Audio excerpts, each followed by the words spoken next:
তোমার জন্মদাত্রী মা যদি নারাজ হয়ে যায়, শস্যার দানা পরিমাণ যদি আঘাত পেয়ে যায়, তোমার জন্য সারা জীবনকার ইবাদত নষ্ট হয়ে যাবে। বলি সুবহানাল্লাহ। কেমন? চলুন, আল্লাহ রাসূল সাল্লাল্লাহু আলাইহি সাল্লামের সাহাবা আলকামা রাদিয়াল্লাহু তাআলা আনহু, বিশিষ্ট সাহাবা, অনেক দামি সাহাবা। সেই সাহাবা আল্লাহ রাসূল সাল্লাল্লাহু আলাইহি সাল্লামকে এতটা ভালোবাসতো, এতটা মহব্বত করত, সেই মহব্বত করার পরও মৃত্যুর সময় মুখ দিয়ে কালেমা নসিব হয় না। কি কারণে হয় না? তার জন্মদাত্রী মাকে সে আঘাত দিয়েছিল, কষ্ট দিয়েছিল।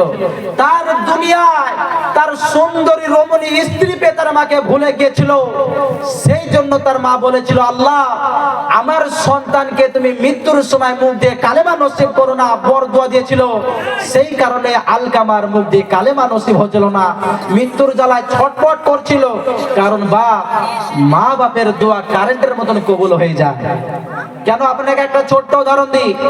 আল্লাহ রাসূল সাল্লাল্লাহু আলাইহি সাল্লাম মসজিদের নববীতে দাঁড়িয়ে দাঁড়িয়ে সাহাবাদেরকে বক্তৃতা করছিলেন, বুঝাচ্ছিলেন, ভাষণ রাখছিলেন। সেই সময় একজন সাহাবা খাড়া হয়ে বললেন, ইয়া রাসূলুল্লাহ, আপনার কাছে আমার একটা ছোট্ট প্রশ্ন। রাসূল সাল্লাল্লাহু আলাইহি সাল্লাম বলেন, কি বলবে বলো? সাহাবা বলল, ইয়া রাসূলুল্লাহ সাল্লাল্লাহু আলাইহি সাল্লাম, দুনিয়ার মধ্যে জান্নাত পেতে গেলে সবচাইতে বড় আমল কোনটা?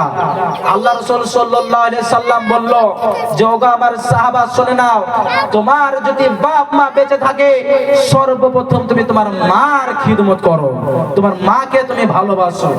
এক নয়, দুই নয়, তিনবার আল্লাহ রাসূল একই কথা বললেন, তোমার মাকে ভালোবাসো। চতুর্থবার আল্লাহ রাসূল সাল্লাল্লাহু আলাইহি সাল্লাম বলল, তোমার বাপকে ভালোবাসো। সেই সাহাবা আলকামা রাদিয়াল্লাহু তাআলা আনহু, সেই নবীর সাহাবা, মৃত্যুর সময় কালেমা নসিব হয় না। কিসের জন্য হয় না? আমার নবী করিম সাল্লাল্লাহু আলাইহি ওয়াসাল্লাম বলেন, যোগা আমার সাহাবারা শুনে নাও, দেখো গা আমার আলকামা রাদিয়াল্লাহু তাআলা আনহুর মুখ দিয়ে কালেমা নসিব হয় না, আমার কাছে খোঁজ এলো। আল্লাহ রাসূল সাল্লাল্লাহু আলাইহি ওয়াসাল্লাম এই কথা যখন বলল, বিরাদার সাহাবারা আলকামার বাড়ি চলে গেলেন। যাওয়ার পরে খোঁজ নিয়ে দেখেন আলকামা মৃত্যুর জ্বালায় ছটফট ছটফট করছেন। একটা মুরগি কাটলে যেমন, গলা কাটলে যেমন বাবা জানটা যাওয়ার জন্য যেমন ছটফট ছটফট করে, তড়পায় যেমন, আলকামা সেইভাবে বাবা ছটফট করছেন। খোদার কসম করে বলি বাবা, সাহাবারা এসে আল্লাহর রাসূল সাল্লাল্লাহু আলাইহি ওয়াসাল্লামকে এসে বললেন, যোগা আমার রাসূল কারীম সাল্লাল্লাহু আলাইহি ওয়াসাল্লাম, আপনি যেটা দেখতে বললেন সেটা বাস্তব ঘটনা। নবী করিম সাল্লাল্লাহু আলাইহি ওয়াসাল্লাম ডাক দিয়ে বললেন, ওগো আমার সাহাবারা, তোমরা শুনেন না, যাও তোমরা আলকামার মাকে গিয়ে তোমরা ডেকে নিয়ে আসো। আলকামার মা চলে আসলেন বাবা। আসার পরে বাবা আলকামাকে ডাক দিয়ে বললেন, আলকামার মাকে ডাক দিয়ে বলেন, ওগো মা, আলকামা আপনার কে হয় বলুন। আলকামার মা ডাক দিয়ে বলেন, ওগো রাসূল কারীম সাল্লাল্লাহু আলাইহি ওয়াসাল্লাম, আলকামা হলো আমার নারী কাটা সন্তান। ওগো রাসূল শুনেন নাও, আমার ছেলেকে আমি কখনো মাফ করব না, আমার ছেলে আমাকে এতটা কষ্ট দিয়েছে।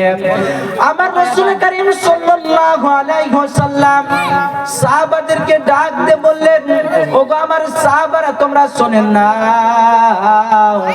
যাও যাও তোমরা লকড়ি জোগাড় করো, আমার সাহাবা হিন্দু হয়ে মারা যাবে, আমি সেটা সহ্য করতে পারবো না।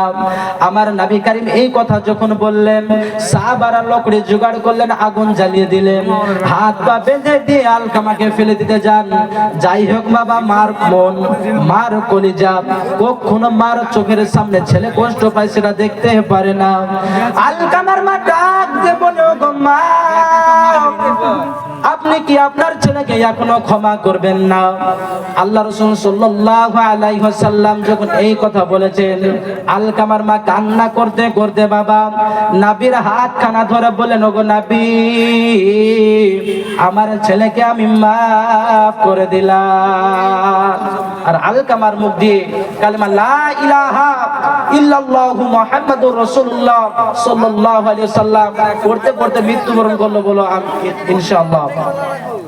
তো বাপজি আমার সোনা লালেরা, সেজন্য বলি দুনিয়ার মধ্যে মা বাপকে ভালোবাসো, এটাও হলো একটা সুন্নাত। আল্লাহ রাসূল সাল্লাল্লাহু আলাইহি সাল্লাম বলেছেন, মা বাপকে ভালোবাসলে, মা বাপ খুশি হয়ে গেলে আমি রাসূল খুশি হয়ে যাব, আর আমি রাসূল খুশি হয়ে গেলে আল্লাহ খুশি হয়ে যাবে, আর তোমার জন্য জান্নাত ওয়াজিব হয়ে যাবে বলে ইনশাআল্লাহ।